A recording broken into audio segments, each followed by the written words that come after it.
Live. I am super excited. Welcome to a Wednesday edition of the CK Podcast here on the Basketball Zone Cowbell Kingdom YouTube channel.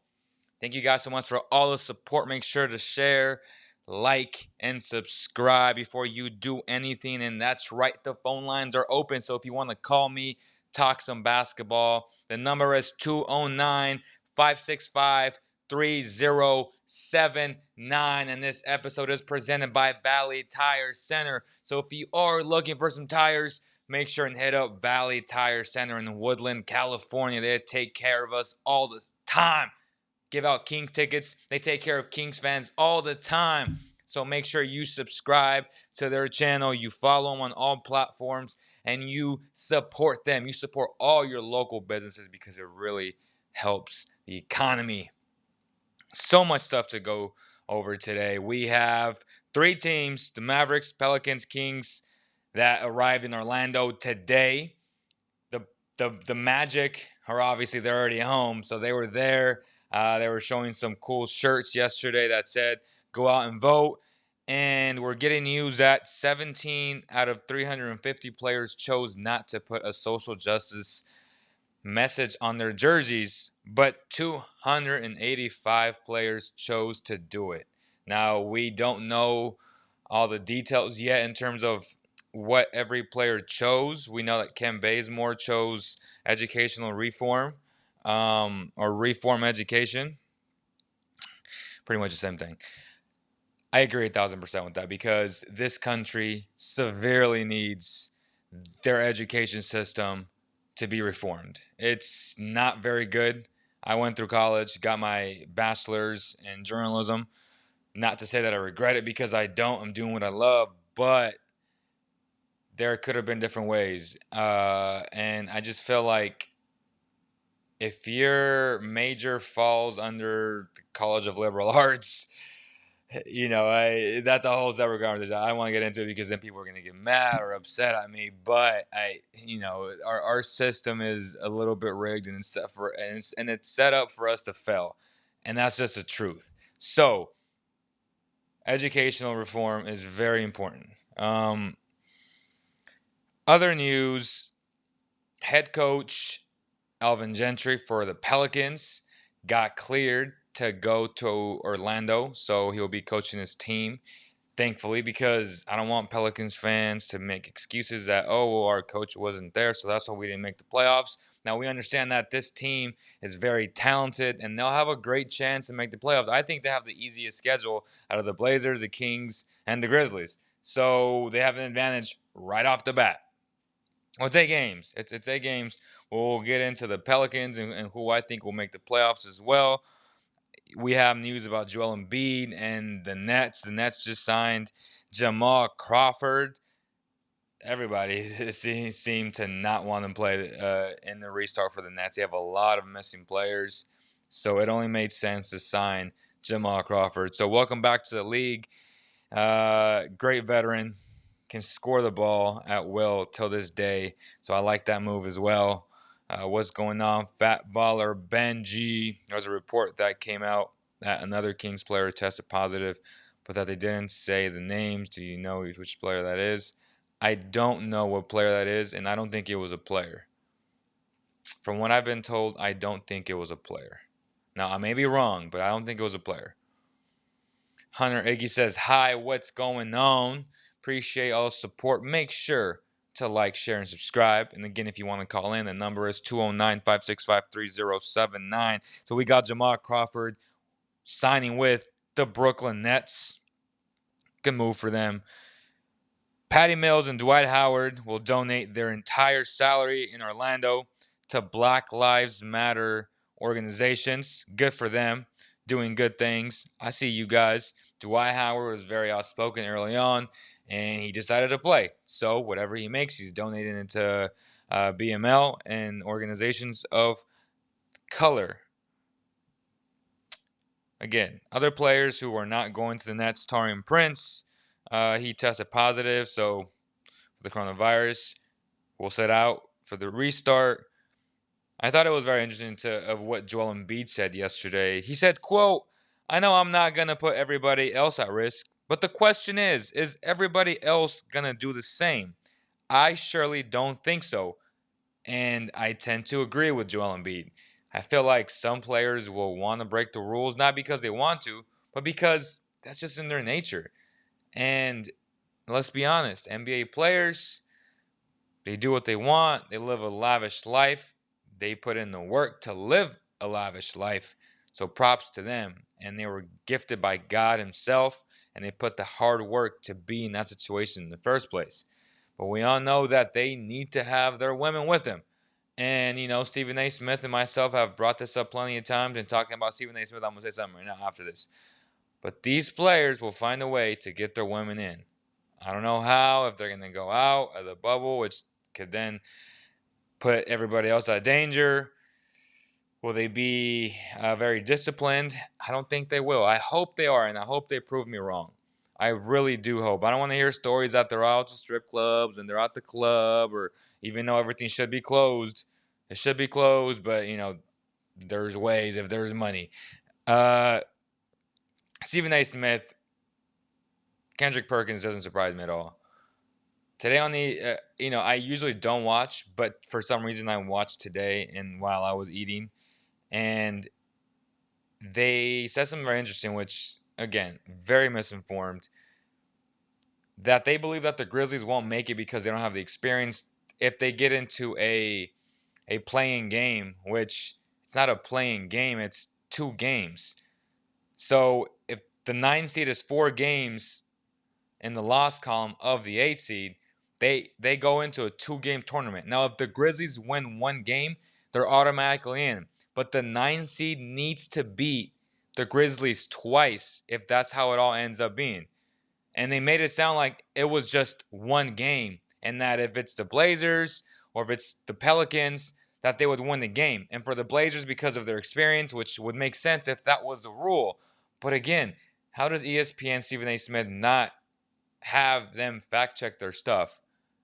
Do they not know, or did they change the rules recently? Because when it all came out, it was very clear that it would be a 2-game thing and that the 9 seed would have to beat the 8 seed twice. Now, if the 8 seed beats the 9 seed once, then the 8 seed, then they clinch the 8 spot. That's simple, not rocket science. But again, they make it sound and they put out misinformation, false information out there to the public, and then everyone's confused because they're misusing their platform, and I don't appreciate that. How's everybody doing? How's Edward? Edward, man, I haven't heard you in a long time, brother. Actually, just posted on Cowboy Kingdom. We have a picture of Kojo and a picture of Marvin Bagley, and they're ready. They arrived. The Pelicans and Mavericks arrived. Very, very good news. How you doing, brother? What do you know about Marvin Bagley? Luke's plan with him going forward.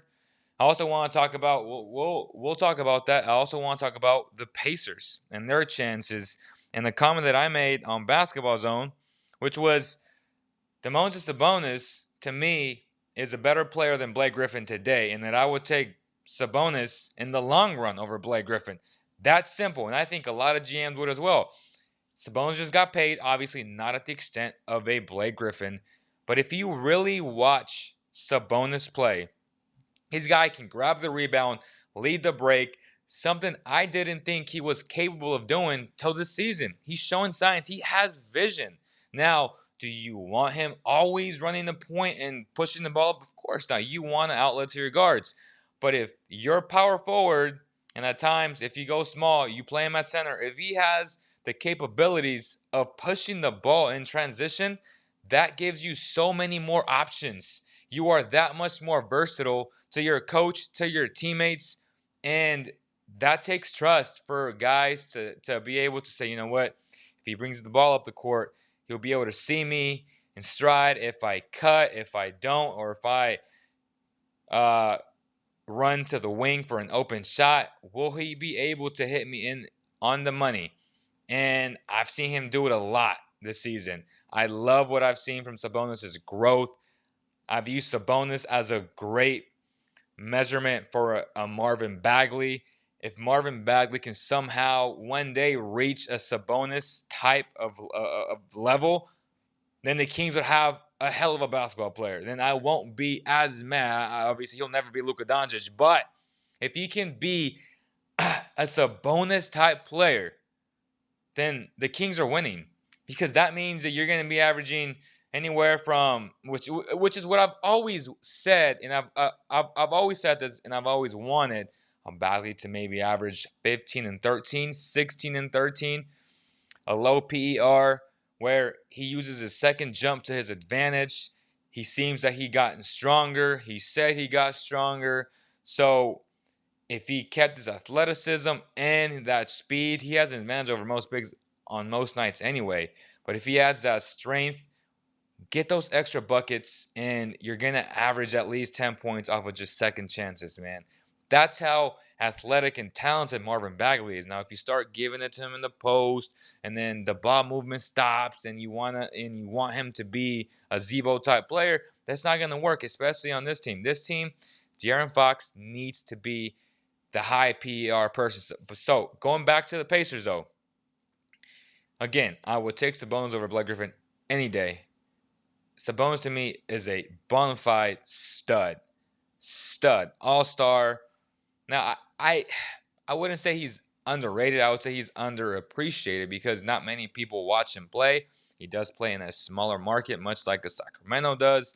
But Indiana's all about basketball, man. They love their Hoosiers over there, and I like what they're doing. Obviously, Victor Oladipo will not be a part of the NBA restart. Unfortunately, he is rehabbing, and he wants to be 1,000% ready for the following season, which makes sense.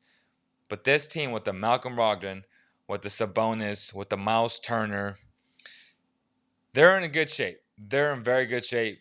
McBuckets stretches out the floor really well for that team. And they have a very good coach, a very good defensive-minded coach. I like the Pacers' chances of making it to the second round. I really do. They're very well coached, and I can't wait to see what they do in the playoffs. It's going to be interesting, man. I'm excited. I'm hyped. The Mavericks, the Pelicans, the Kings have arrived in Orlando. I also made a graphic that I haven't posted yet about De'Aaron Fox's last 9 games. Now, De'Aaron Fox, in his last 9 games, okay, the Kings are 7-2, which is really good, and he's averaged 23.4 points a game, 5.8 assists, 3.3 rebounds, 77.9 from the free throw line. That needs to be at least 85, in my opinion. Field goal percentage 50%, which is very good. But that 3-point percentage at 31.6 needs to get better. It needs to get to at least a 35 to be respectable. And again, 7-2, I'll take that every single time. Every single time. Again, the phone lines are open at 209-565-3079. If you want to call in the show. Ed, we're calling the show, man. What you want to talk about today? Also, Harry seems vital for the passing down low and on top of the key, kind of like what Weber did. Bagley bulked up. Great job. Devin says, what roster should the Kings put out to play? Charlie says, I agree. It's coming back until it's stopped again. ED says, also, Fox was taking control down the end. Last 10-15 games were quite impressive by Fox. Absolutely. Edward says, it's funny how you mentioned ball movement than Bagley because he's a black hole. The ball goes in but never comes out. Who he plays with will be crucial. Harry and Holmes are beneficial to ball movement. I agree with that. Now, I would play Holmes and Harry. I mean, Holmes is a lock. If he doesn't play 30-plus minutes a night, Luke Walton needs to go. That's simple. He's the best big on the roster. He needs to go. But he better play 30-plus minutes because he's the best defender on the team. And he just clears up so much stuff for the Kings. He makes life so much better for the Kings. And they missed him so much. So it's going to me, the big question was before Bagley came back into the picture, it was Harry Giles or Alex Len. Now it's Bagley. Number 2 pick. Is he ready? Coach Walton said he needs to earn his spot. He's a little bit behind from a playbook standpoint. I just feel like they're going to give him the spot no matter what he does, if he deserves it or not. Which, again, you have to watch him play. You have to see what he has in the first place. So that makes sense. That makes sense.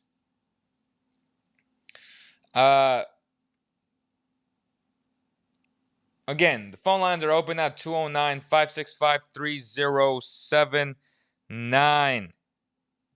Other news, Bradley Beal will sit out for the Wizards.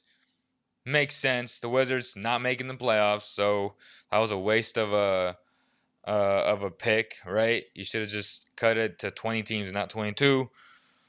Spencer Dinwiddie will not play. We knew that already from earlier, that there's a bunch of Nets not playing, so they signed Jamal Crawford today. J.R. Smith ended up signing officially with the Los Angeles Lakers.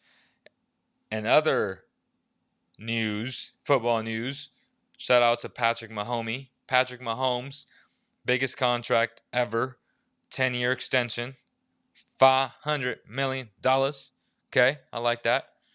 Colin Kaepernick reaches a multi-project deal with Disney. Congratulations to him. And who has played NBA 2K? Let me know if you guys play NBA 2K. And we already know about the Kings shutting down their practice facilities. They were one of 7 teams that did that before they left today. So that made sense. No need to endanger anybody else. If someone else tested positive, which again we don't know the name. Landry Shamet had tested positive for the coronavirus. There was a third player on the Heat that tested positive for the coronavirus. So those are the latest of latest news. The Mavericks, what are they going to do? If Luka Doncic is in really good shape, I feel like they're going to be a dangerous team. I don't think the Rockets want to see them. I think they'll beat the Thunder, although the Thunder are really good, with CP3, Shea, Danilo, Steven Adams. They're nice.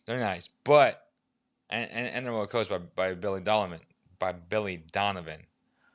But the Mavericks have also a great coach, and they have the unicorn. If the unicorn is healthy, watch out.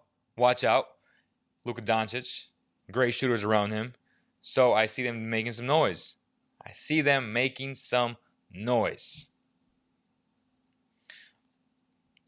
Edwards says, in my opinion, if the Kings can improve their ball movement, reduce turnovers, and play some quality D, then they will move up to the next level. And from what I saw, they were doing this towards the end. Again, De'Aaron Fox's last 9 games, 7-2, great record. They weren't playing the best of teams, and they took Toronto right to the wire right before the league got shut down, and they could have won that game as well. They could have been 8-1. The Kings are playing really well, point blank period, and if they can somehow pick it up where they left off and get that momentum, that'll be great. Now everybody wants to talk about the Pelicans. Again, I get it. Pelicans got Zion Williamson, the box office, and everyone wants him, right? They want to see an AD, Zion, first round LeBron, pass a torch type thing, but in reality, they may win one game. I actually take that back. They're gonna win one game if they face off in the 1-8 matchup.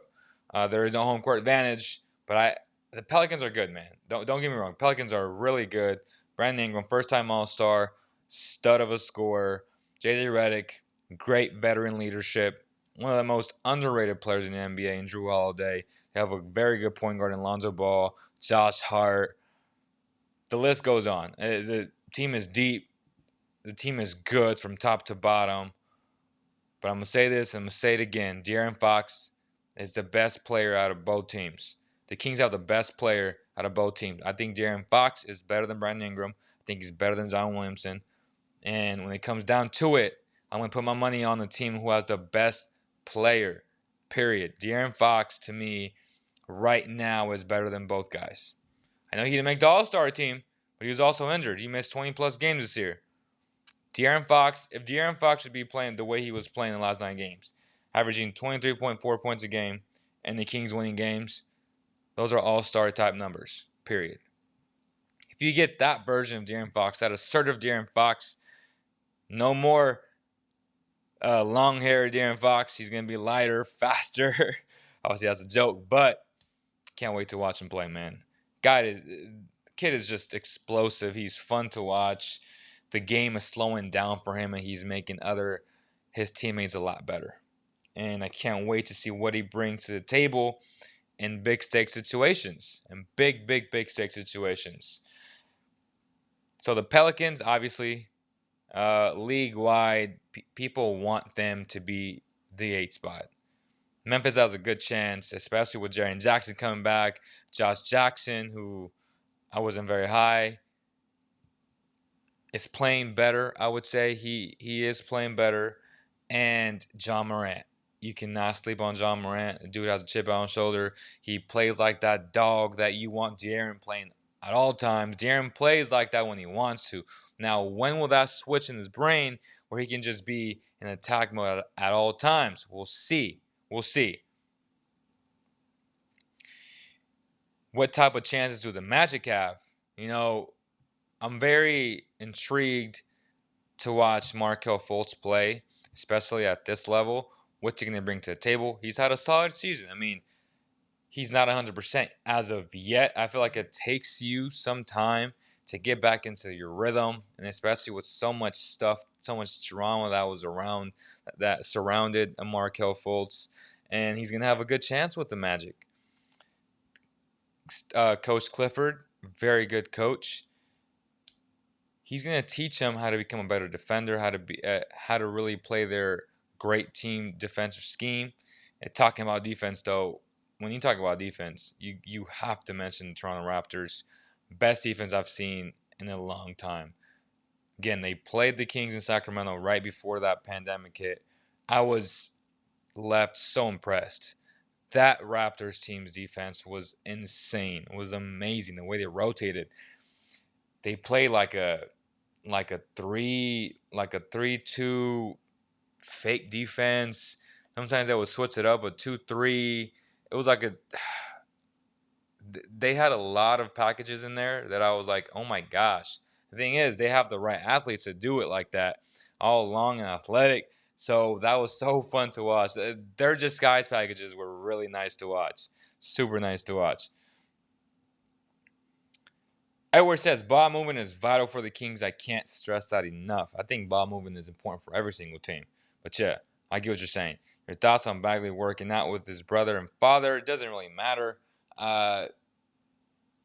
He got stronger, and that's all that matters. However he got it done, besides not taking the DeAndre Ayton way, which, he got caught with the whole, I don't know if he took steroids exactly, but drugs that you're not supposed to put into your body, and then being suspended for it. If he can get stronger without cheating per se, then that's a win for the organization. Point blank period. That's a win for him as an individual, and it's a win for his organization, his employer, the Sacramento Kings. And if you're a Kings fan, then it's something that you're looking forward to because you understand that a Marvin Bagley needs to be strong and play his natural position, which is center. It's not power forward, it's center. Okay? If he is indeed at 240 pounds and he looks strong the way he did with his broad shoulders in that Zoom call we had last week with him, then you should be very excited. Very, very excited. Can you see a difference in his shot? I cannot base things off of, his dad posting things or him posting things on Instagram. Things are edited. So, again, we can't tell. Even if I was there with him at his house with his dad and his brother, that's not a fair assessment. So, let's wait on that. Let's hear what comes out of practice. They have a practice tomorrow and not tomorrow. They have practice Friday and Saturday, I believe, if I'm not mistaken. So, very, very interesting to see what happens there. So we talked about the Mavericks, Pelicans, the Kings, the Magic. The Magic have some interesting pieces, man. Again, the Magic with Vooch, Aaron Gordon, my boy from Florida State, Jonathan Isaac. Boy is a beast. I just broke my damn pen. Damn it. Jonathan Isaac is a beast, okay? He is going to be one of the best defenders in the NBA for a long time. And this dude is long. He's athletic. And right before he got injured, he's coming into his own. So we'll see what they do. The Kings do face them. It's going to be interesting to see what they what type of packages they'll throw at De'Aaron Fox. You may see these longer, more athletic guys guard at De'Aaron Fox. That Magic game back at Golden One Center really stood out to me because what's his name?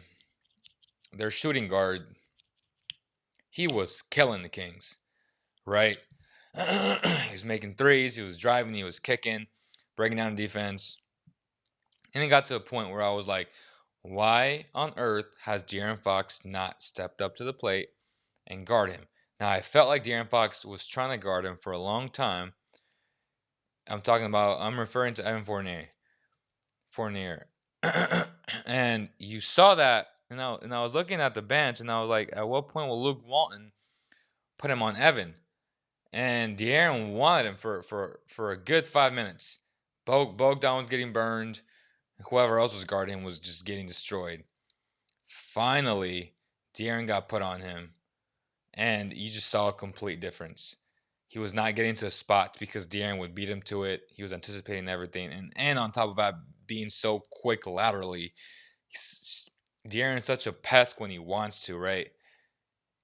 Those are things that when they rewatch that tape, and if I do break that down, then I'm thinking about that. Then I'm going to point that out, and we'll watch at what junctures when I was watching very clearly. And De'Aaron Fox will come in clutch for the Kings, and if someone's hot, you can put De'Aaron Fox on any perimeter player because De'Aaron Fox will make a life hell for those players, and I mean that too.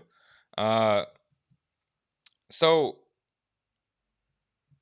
I believe the NBA is coming back. Period. I believe the NBA will come back. Period. And that's what I headlined the show. Will the NBA return? Yes or no? Do you agree? Do you disagree? I think it's coming back. Again, if you want to call in the show and we can talk, it's 209-565-3079. Again, that's 209-565-3079. Nick says, I hope so. Most improved team next year? Question mark. Oof, most improved team next year, man. It's so difficult, right? You got so many good teams. The Grizzlies could be one of them. The Mavericks could get even better, honestly. It's tough. It's tough to answer that. The Pacers, if they get a healthy Victor Oladipo, if they somehow take care of those contract negotiations and they sign him long term, the Pacers are a team to keep an eye on now for sure. I mean, the Pacers are nice. The Kings have a tenacity to let players drive in the lane and make easy layups. And from what I was watching on archives, how can they fix the glaring hole? Bogey, Buddy, and Fox need to do better.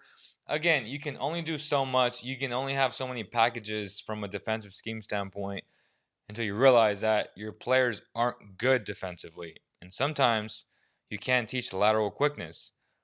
And now again, you can play harder, and that's half the battle. But the other half of the battle is everybody in the NBA can score the ball, and everybody in the NBA is really darn good. So you do the math. And with the rules the way they are, and you can't hand check no more, then it makes it that much more difficult for guys who are not good defensively to be even more exposed.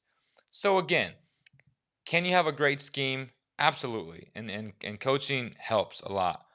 But there's only so much you can do to stop a guy from scoring. Everybody in the NBA can score, and there are certain guys who can score at higher rates, at a more efficient rates. And there's just guys that are just godly. And no matter what you do, they're going to get a bucket. That's simple, okay? That's simple. And the Kings are not built to play defense. The Kings are optimized to play a high-tempo offense and just run. Their best defense is their offense. I'm gonna say it again. Their best defense is their offense. I've said that for a long time. Now, I want to talk about some of the posts that I've made on Basketball Zone. If you follow me on our Basketball Zone Instagram page, at Basketball Zone Official, you'll see that I've done player profiles where I have a rating of scoring, playmaking, defense, rebounding, clutch, team impact. And I've done some pretty interesting ones. I've gotten some feedback, lots of engagement. I've done build a team around X player. Those seem to be pretty popular. Uh, we'll talk about one of them. The one I just posted before this show was a Chris Paul player profile. I had him at 8 scoring, 10 out of 10 playmaking, obviously. Defense, 9 out of 10. He's one of the most pesky defenders ever. The best point guard of my generation, period. Rebounding, 6 to 10. Very good rebounding for his position. Clutch, 9 to 10. Guy is clutch, and he's been so unfortunate to not win a championship. Because if that trade would have went through with the Lakers, him and Cook would have won championships. You best believe that. Team impact, 10. Anytime you put a Chris Paul on your team, I feel like everywhere he's gone, team gets better. Team wins games. Everyone can win the championship, so you can't fault him for that. He's been injured in big games and playoffs. His body gives out. I mean, he's always been a small player, and it's known that smaller players get more injured, especially the deeper you go into the playoffs. So just bad luck, man. Just bad luck, period. So what do you think about my scoring? About my ratings, okay? My other ratings was the second to last one was a Ricky Rubio. I had him a 5 out of 10 scoring, 10 out of 10 playmaking.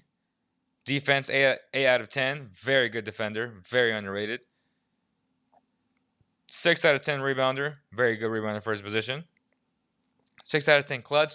Because he's not the type of guy that will want to take the last shot.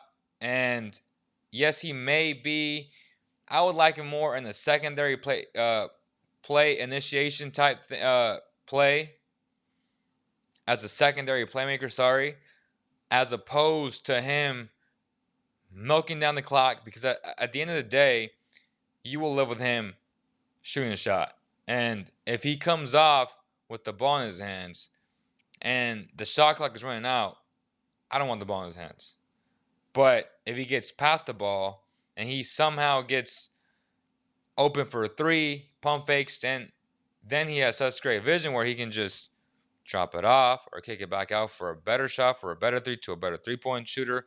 So that's why I give him such a low score in terms of being clutch. But he is an above 80% free throw shooter. So in some sense, that is pretty clutch. And then team impact, 7 out of 10. Look, the guy is solid.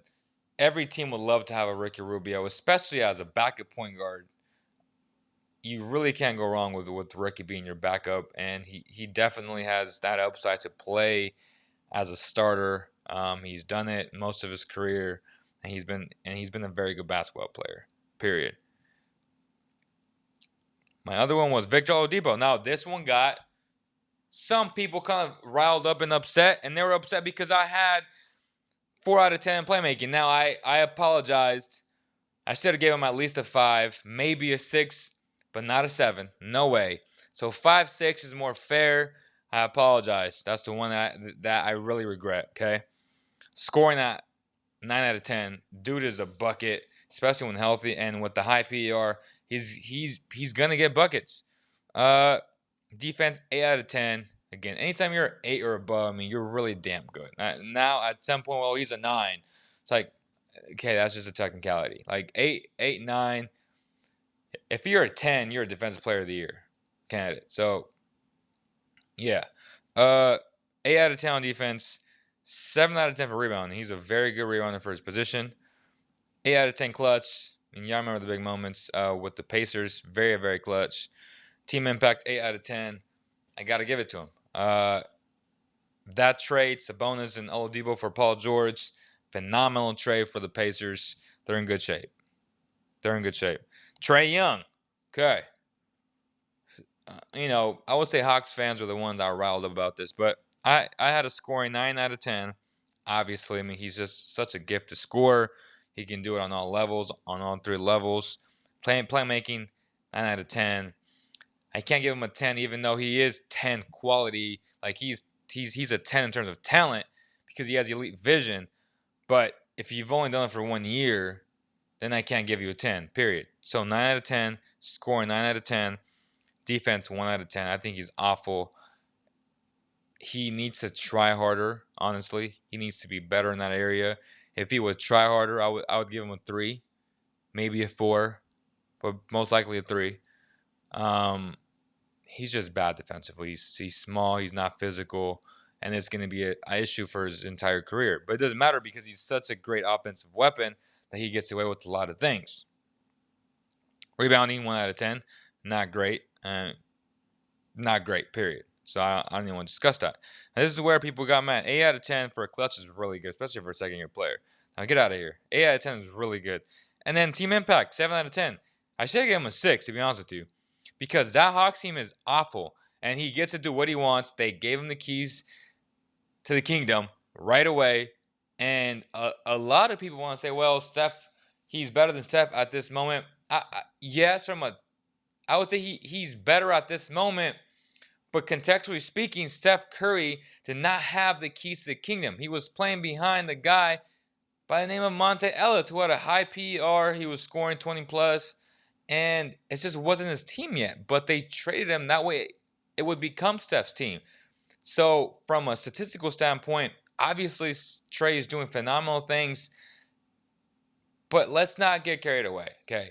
Let's not get carried away. Steph Curry will probably end up being the best point guard to ever live, to be honest with you. Like, if they get Giannis, then they're going to win a championship again. And they'll compete for the next 2 years, at least for a chip. If they can stay healthy, they'll compete for a championship without a question. I mean, he's arguably a top 3 point guard ever already. He's definitely a top 3 point guard ever. And to compare Trae Young to him and say, well, he's going to be better or just as good as, like, whoa. Pump the brakes a little bit, okay? Pump the brakes.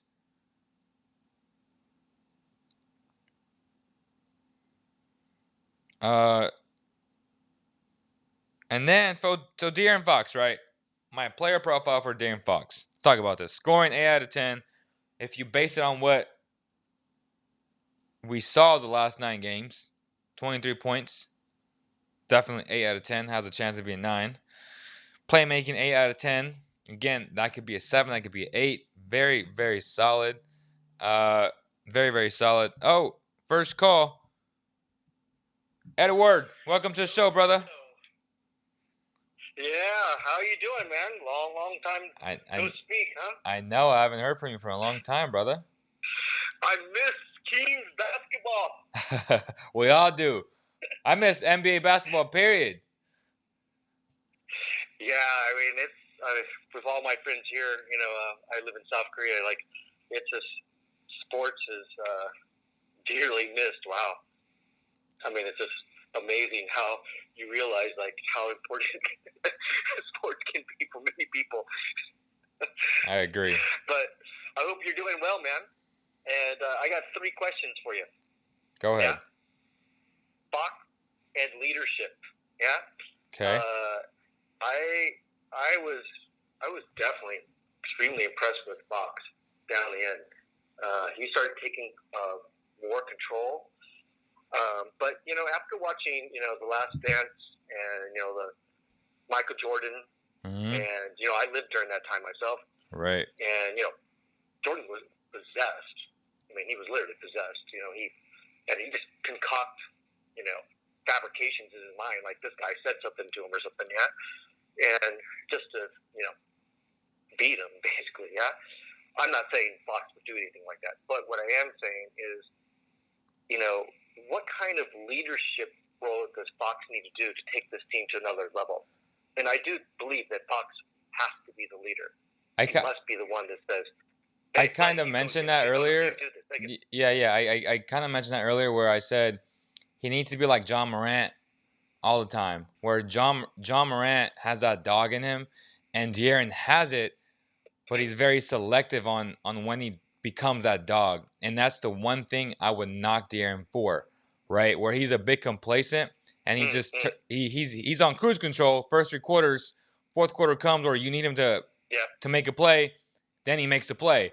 Why can't he be in that type of a mindset like MJ was, as you said, all the time. And I feel like it's gonna come with experience. That makes sense? Yes, I agree because what I'm watching is Fox could turn it on. He can. It's crazy. I mean, he could turn it on, and if he could just change his mindset. I have some books that he could read. One from Carol, but anyways, you're if he could play of being an absolute leader and get in play. What the hell were you doing? Maybe by getting on the same page. You're cutting off, brother. He needs the little things to a team and chemistry and communication. Yeah. Right. Yeah. My qualms, but second, very impressive. Archives and wow, his passing from the top of the key and he was and in some ways I feel like his passing is vital. And is there any way the Kings can keep him? Who? Harry Giles. Well, I would say no before the pandemic, but with the pandemic, I'm actually leaning towards a yes now. But before, really? before the pandemic, he was for sure gone, without question. Now with the pandemic, with not knowing what the NBA salary cap is going to be, and with teams being very scared to spend, then I could see him doing like a friendly type deal where he signs one more deal. And then after that, it's up to him. Can he get into the rotation? Right now, we obviously know that they're going to give Marvin Bagley every chance in the book to live up to that number 2 pick. So that's what concerns me about Harry Giles not wanting to resign. Yeah, that worries me too. And do you remember right? Maybe Harry and Marvin playing together. Yeah, but they played together in summer league.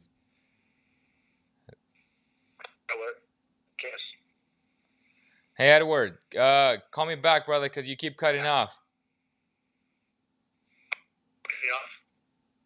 Oh, okay. I'll call you right back. So again, great call from Edward. So I had De'Aaron Fox, 8 out of 10 for scoring, 8 out of 10 for playmaking, 8 out of 10 for defense. And again, that 8 out of 10 can be a 7. But he just has that special switch, man. I mean, De'Aaron Fox has the potential to be a 10 out of 10 defensive player, believe it or not. He's that good defensively. Efficiency, 8 out of 10. And team impact, 8 out of 10. Now, I think I changed it. Now, I had it as efficiency here, but on Cowbell, I posted clutch, and I was very regretful because one thing that I should have taken into account with De'Aaron Fox was his free throws. He has not been clutch with his free throws, so I have to knock him down for that. So if I had him as an 8 out of 10, then I'm definitely going to put him down like a out of 6 or a 7. Better? Yeah, is this better? There it is. Okay, good, cool. Yeah, I was really impressed with Harry. But one thing that impresses me is it brings me back to the late 90s and early 2000s passing. And that's what I like about Harry. And in some ways, you got some good passers and good fundamentals in Bogey and Felicia. Right. I don't know. Harry brings another dimension to the Kings, and if they could just maybe hold on to him some way, wow, I think I see some improvement in his game, especially if they develop him correctly. Yeah, I agree. What's your third point? Your ratings. So, did you have a clutch rating? Right. So that's what I was just talking about. That's the one clutch, because on Basketball Zone I had it as efficiency, but on cowbell for some reason I switched it to clutch. Mm-hmm. And when I thought about clutch, and I just for some reason it just slipped my mind because I've done so many of them for so many different players. I didn't take his free throws into account, and that to me is huge in being clutch. And he has not been good in that area, especially Mm-hmm. in the Mm-hmm. clutch. So if I had an 8 out of 10, Mm-hmm. I apologized right away and I said he went from an 8 to a 6 or possibly a 7, but he's definitely not an 8 out of 10. Great. Okay. And my final point here: what do you realistically see them doing in these next 8 games? I realistically see them going 5-3, but 5-3. I don't Okay. know if So 5-3 will what's actually going to get be him the in. key game to steal to make it 6-2? What's one key game where they could go 6-2? The Lakers. Lakers. That'd be so nice. Yeah, because That'd I'm be not ideal. sure Okay. I'm not sure how they're gonna play, if they'll play LeBron or AD, or how they're gonna manage the whole load management type thing in these 8 games. So it'll be very interesting to see. And Mm-hmm. if they do load management, then the Kings will win that game. But if they don't, then it's gonna be, if it comes down to them making the playoffs or playing in that 2-game tournament against the Grizzlies, then I think they'll pull it out. Well, I'll take that any day. Oh, for sure. I'll take that any day. Look at a 2-game series with Grizzlies. Oh yeah. Numbers. Grizzlies know it. Yeah. Absolutely, bro. You can see body language. They know, and it looks like Fox loves going against what's his name? John Morant. He loves going against them. He's up for that matchup. So I'll take it any day. Then I'm going to say it's a guarantee they make the 8 seed. There you go, man. But That's. I think they could have beat them that one game where it looked like Braun was not fouled and he got some shots. Oh, big facts. I was there. Yeah, I was there. I mean, I was so pissed. That game, they pretty much. I mean, they were playing the Lakers well, and if anything, I would say right now, if it would have continued and there was no difference and everything, the Lakers are playing well enough to beat the Lakers easily. Yeah, I mean, their confidence was definitely building. Yeah. It's everything in basketball. Yeah. Their confidence. I feel like confidence is everything in life. Yep. Yeah, I agree. But, yeah, I agree. All right, Edward, man. I appreciate you calling in, brother. All right, love the show, man, and great job, and I'll continue listening. Thank you. Take care. Take care. Edward, appreciate you, bro. Appreciate you, man. The lines are open if you guys want to call in. If not, I'm going to have to end this very soon. It's 209-565-3079. Again, that's 209-565-3079. So I do apologize. I think that clutch would drop to a 6 or a 7 for De'Aaron Fox because of his struggles from the free throw line.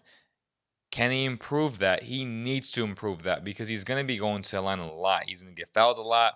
He's so much faster than everybody else. So he needs to work on his free throws and shoot at least 85%. Come on, man. I mean, he needs to be able to shoot at least 85%. At least 83. If it's not 85, 83, man. At least 83% from the free throw line. Please. Please. Now let's go over one thing. Zion Williamson, he posted a picture. I don't know if you guys saw it. Looking like the Hulk. And I was like, okay, well, he looks pretty good. We'll see. We'll see what he does. And then Carol Baskins, I don't know if you guys saw that, but she wished him a happy birthday because he's going to be dunking on all the cats out there. She said, so shout out to Rashawn Holmes. Dunk on him when you see him. You're going to see him twice, so dunk on him, Rashawn. That's going to do it, y'all, man. I appreciate all the support. Basketball Zone is growing on Instagram. We've surpassed 10,000 followers. The engagement is off the roof. Thank you guys so much. The engagement's been so much better on Basketball Zone than the Gabo Kingdom. Like, I'll be honest. Like, it's been so much better. Obviously, because it's a much broader audience and you get a little bit of all types of fans rather than it being such a niche type of thing.